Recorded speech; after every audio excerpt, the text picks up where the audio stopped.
Ahead of US President Barack Obama's visit to India, BSF has deployed additional 12 companies along the international border to foil infiltration bid. Meetu is joining me on the phone line. Meetu, we've heard statements coming from US State Department warning Pakistan not to make any terrorist attempt. And here we have India going all out also to ensure that any terrorist infiltration is nipped in the bud.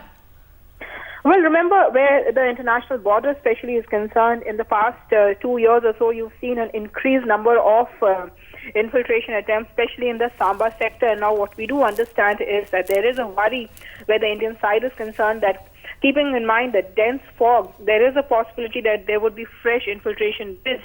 And remember where the GOC and C-15 Corps had been talking about in Srinagar the other day, he had said that there are several Lashkar terrorists. In fact, he had specified a number of about over 200 who are at various launching pads, but that is along the LC. And they could be trying to infiltrate into the country as well.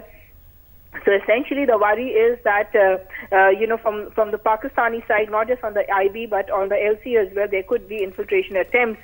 And this time around, keeping in mind the high-profile visit ahead of 26 January, the fears have increased. Of course, there have been warnings issued to Pakistan, but one has to see how the situation pans out. At the moment, yes, the government has decided to deploy additional forces along the IB. Right, Meetu. At the same time, there have been certain statements coming from the US towards India as well about a no-fly zone, etc. How do you put that in perspective?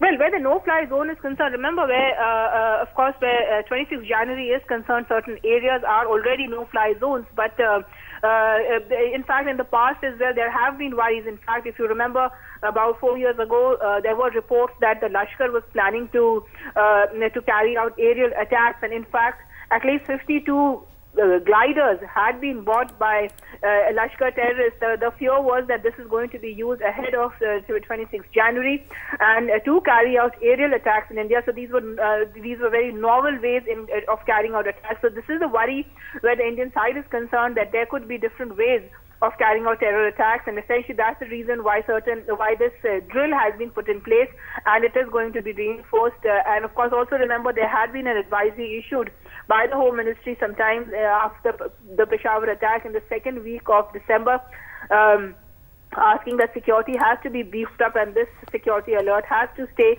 till the end of January, and that's what we presume is being carried out at the moment.